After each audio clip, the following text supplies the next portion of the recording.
사업을 어떻게 시작하고 운영하는지, 또한 어떤 것을 하지 말아야 하는지 궁금하신 분이라면 책 이렇게 사업하면 절대 망하지 않는다를 추천합니다. 사업을 시작하면 다 잘 될 것 같나요? 남들은 망했어도 내가 하면 성공할 것 같나요? 사업 자금을 많이 투자해 크게만 운영하면 성공할 수 있을 것 같나요? 그러나 사업은 그렇게 쉬운 것이 아닙니다. 사업을 하기 전 대박나는 청사진보다는 쪽박나는 암울한 사진을 그려봐야 합니다. 막상 사업을 시작하고 일이 없어 사무실 월세도 내지 못하고 직원 월급도 주지 못하는 상황을 상상해 보시기 바랍니다. 이런 암울한 상황을 염두에 둬야만 그나마 객관적인 시선을 가질 수 있습니다. 처음 사업을 시작할 때 남들은 몰라도 나는 무조건 잘 될 거야, 라는 근거 없는 자신감으로 크게 사업을 벌리지 않길 바랍니다. 사무실 10평이면 될 것을 40평 이상 임대하는 경우, 직원을 두지 않아도 되는데 불필요하게 직원을 많이 뽑아 사업을 시작하는 경우가 종종 있습니다.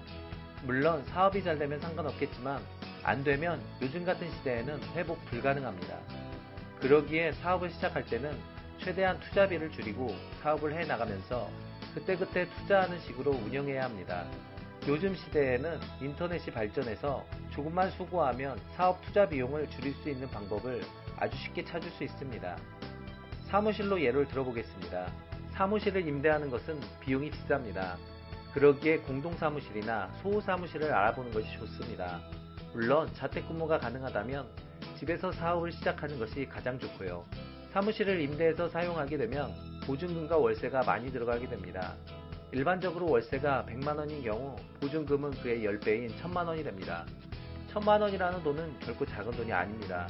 그런데 소호사무실인 경우 50만원 정도이면 1인실을 사용할 수 있고, 공동사무실인 경우는 여러 명이 같이 사용해 불편할 수는 있지만 월 20만원 정도면 충분히 사용 가능합니다.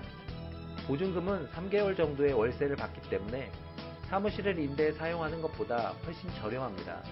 1년을 기준으로 일반 사무실 임대 시 2200만원, 소호사무실 750만원, 공동사무실 180만원, 재택은 무료입니다.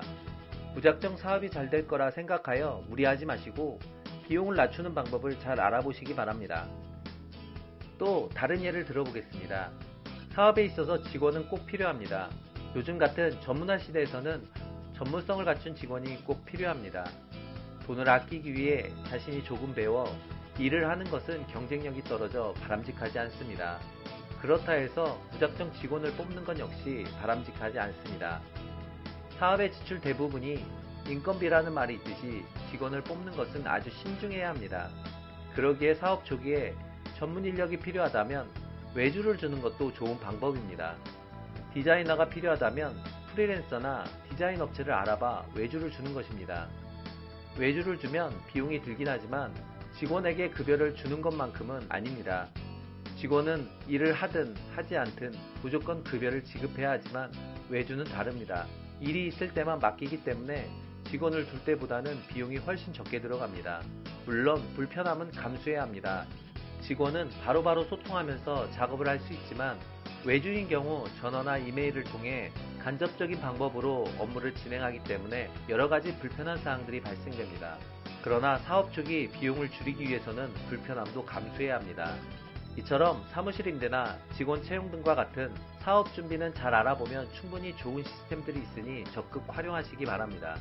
이제 돈을 벌 준비가 되었다면 거래처를 확보하고 계약을 통해 돈을 벌어야 합니다. 그런데 이 일이 쉬울까요? 절대 그렇지 않습니다. 거래처를 확보하는 것도 어렵지만 계약하는 것은 더 어렵습니다. 사업 초기 계약 상담에서 자주 실수하는 것 중 하나가 자신의 장점을 강조하다 거래처의 의중을 파악하지 못하는 것입니다. 예를 들어 거래처는 좋은 제품을 원하고 있는데 우리의 제품은 저렴합니다 라고 품질이 아닌 가격을 어필하는 경우입니다. 대부분 품질을 중요하게 여기는 업체는 예산을 넉넉하게 잡습니다. 이런 거래처에게 저렴한 비용이라고 어필하는 것은 어리석은 접근 방법입니다. 이때에는 우리의 기술력은 다른 업체에 비해 월등히 높습니다 라는 식으로 접근해야 합니다. 이렇게 해야만이 그나마 계약이 성사될 가능성이 높아집니다. 이처럼 책에서는 사업에 필요한 것이 무엇인지, 어떻게 운영해야 하는지, 거래처 응대는 어떻게 하는지 등을 자세하게 설명하고 있습니다. 더 많은 내용을 원하신다면 책을 참고하시기 바랍니다. 지금까지 신서방이었습니다. 여러분의 구독은 저에게 큰 힘이 됩니다. 감사합니다.